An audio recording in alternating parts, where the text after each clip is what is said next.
This is Algebra 2, Lesson 104 on page 429. All right, what is the difference between these words? Complex, irrational, and rational. What's the difference?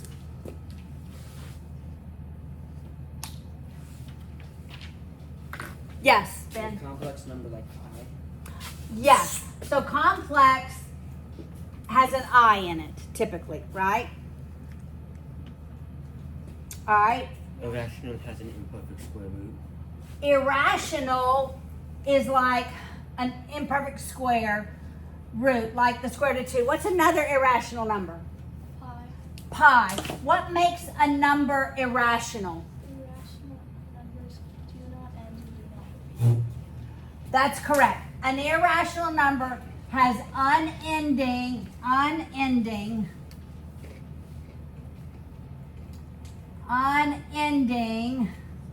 decimal places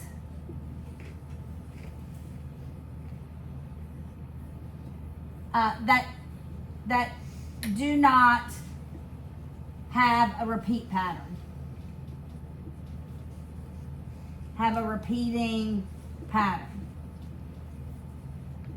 So they're unending decimals. That's like pi. Pi doesn't have an ending decimal place. All right? What makes a number rational? If it is a whole number. Okay, whole numbers are rational. What else? What makes a number rational? It does end and it does repeat. Okay, so terminating decimals are rational, like 1.23. That's a terminating decimal. The decimal terminates. And what else did you say? It repeats. Repeating decimals are rational, like 1.3, repeat. And then the simplest one is it's just a ratio, right? 2/3.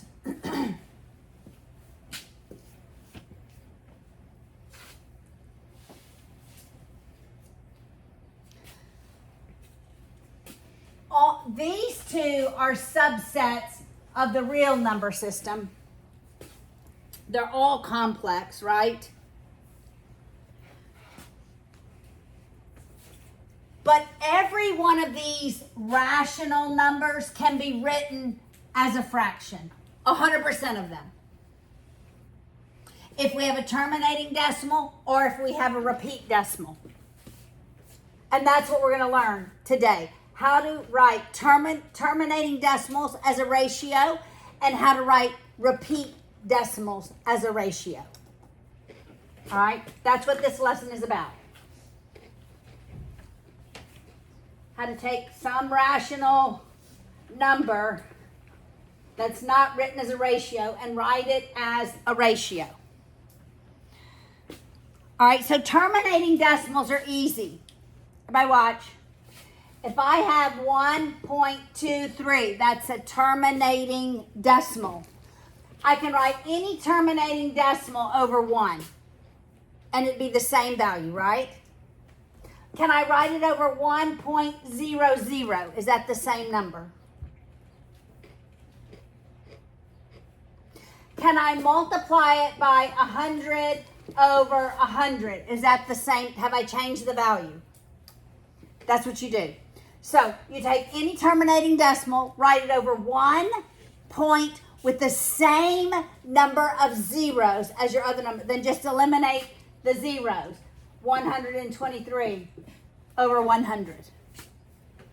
Got it? So that works for all terminating decimals. I could take 5.678 That's a terminating decimal. I know I can write it as a ratio. I can write it over 1 with 3 decimal places. Has to be the same number of decimal places. Eliminate the decimal, and the fraction would be 5678 over 1,000. And that is simplifiable.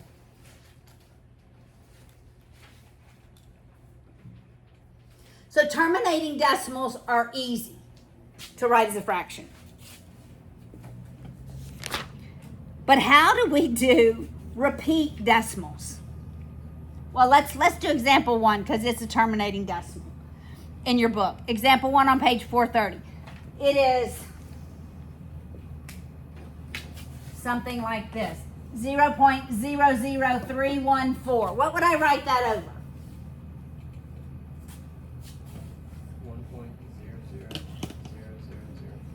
And then what does that equal? The same thing. 314. I just eliminate the decimals. Over 100,000. You see that? For our work, do you want us to show like multiplied times 10 to the 5th or? This would be sufficient. Okay. Make sense? And then number 2, example 2. That would just be 1 over with a bunch of zeros. Do we have to do example 2? It's a bunch of zeros.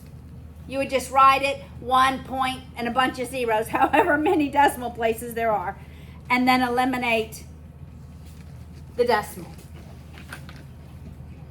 But the deal is, what in the world do I do when I have a repeat decimal?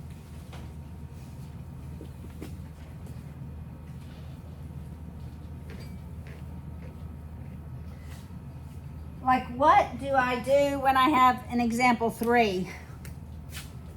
0.0162 and 6, just the 2 and the 3 are repeating. All right. That equals the number. The number is that, right?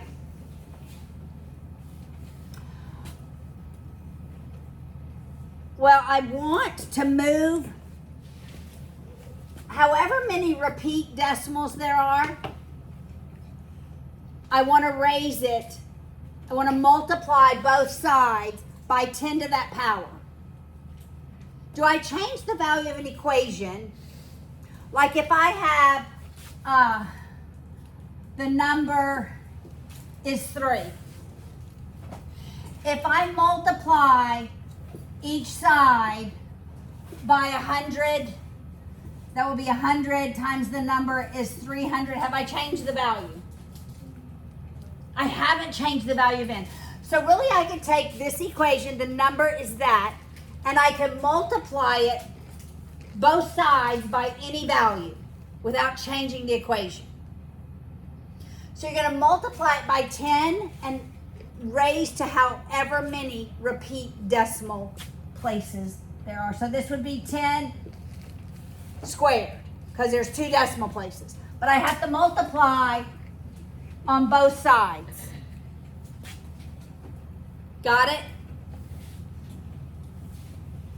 So what do I end up with? I end up with 100n equals, what happens on this side? When I multiply, Rain, what happens on this side when I multiply by 100? What does that do to the decimal place? It moves it over 2, right? So now I have 0.6, then 2, 3 repeats. I'm going to write a couple of them. I'm just going to write a couple of them. I haven't changed the value of the equation, right? Now I'm going to rewrite the original equation. And I'm going to line up my decimal places.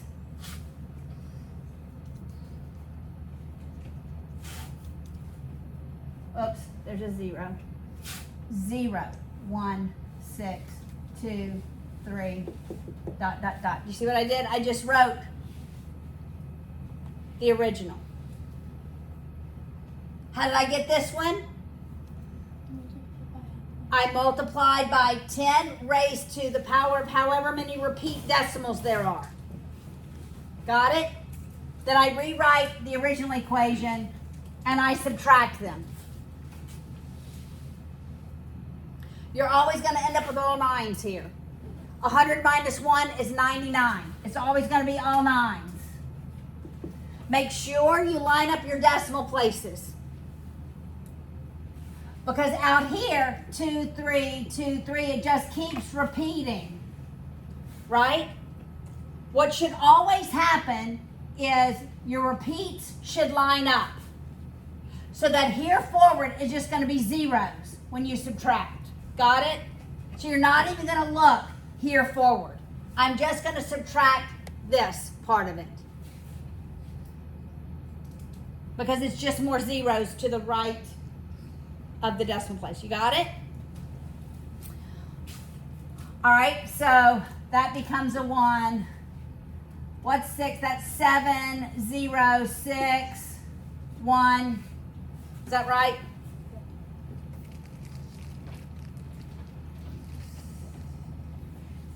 Now you divide by 99 and write the same number of decimal places. The number is, now eliminate the decimals, 1607 over 99,000. That equals 0.01623 repeat. You put this in your calculator. Y'all put this in your calculator. You got it, huh? You got this. And you should get this.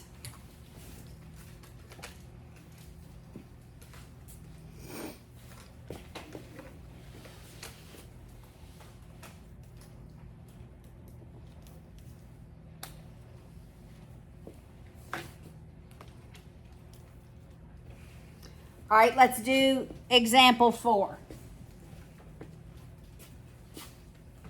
So you start by writing what the number is.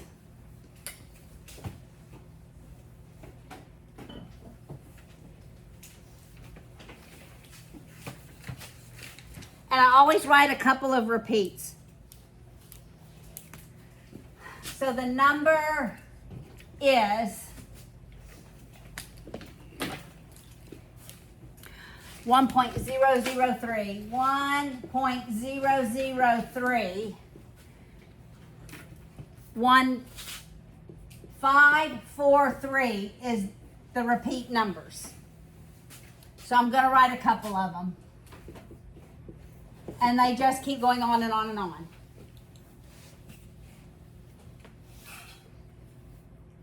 There's 3 repeats. So I'm going to multiply both sides by 10 cubed.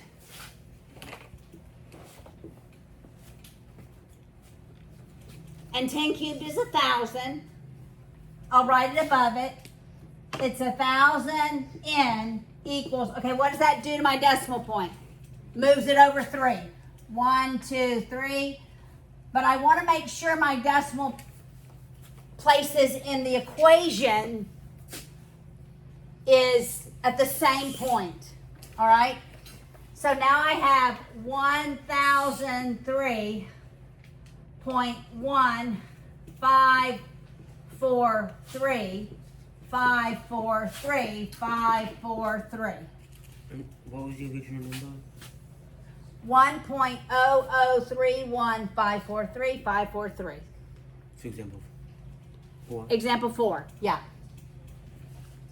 All right, so I erased this, what I originally multiplied it by, and I'm subtracting.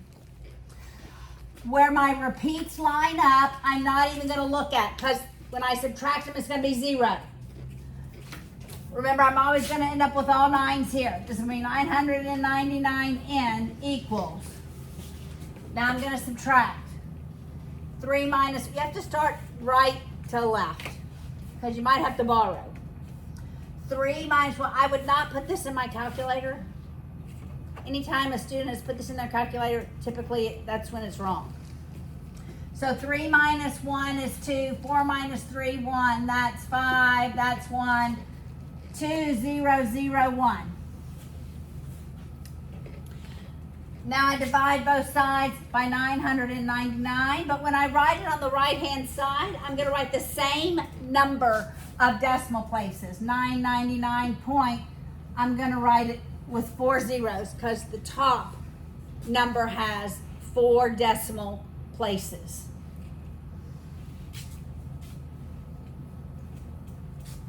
So what is the number? Then I just eliminate the decimal places. 100215112 over 9990000. I bet your calculator doesn't simplify that, does it? Sometimes it's too big of a number to simplify. Does this simplify as a fraction?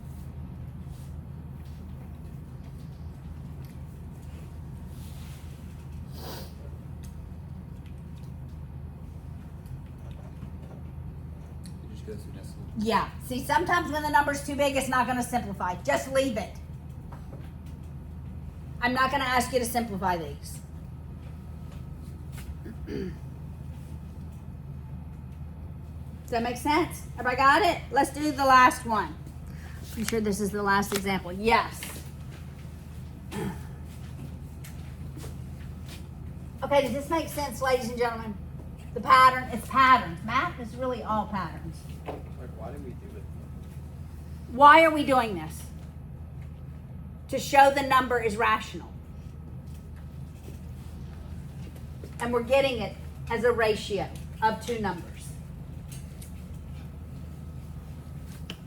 Also, how do you determine how many repeats you write? It doesn't matter. Okay. I probably never write more than 2. Okay, like if there were 6 repeat numbers, well, it depends. If when you multiply it by 10 raised to whatever power, you don't have enough repeats lining up, then write some more repeats on the bottom. Make sense? All right, so this just has 1 repeat. So the number is 13.0122 ... The 2 is repeating. Only 1 repeat. So what am I going to multiply it by? Just 10 to the first power. So 10 times the number. And what does that do to the decimal place? It moves it over just 1. So that now we have 130. 1, 2, 2, 2. I see my 2's line up. And I subtract. I always end up with 9's on the left-hand side. I subtract using my brain on the right-hand side. That's 1 point. I have to borrow 7 1 1. Then you divide both sides by 9, but on the right-hand side, I'm going to write the exact same number of decimal places that are in the numerator. So 9 eliminates, and I just eliminate the decimal, and that's your answer. That's probably not reducible.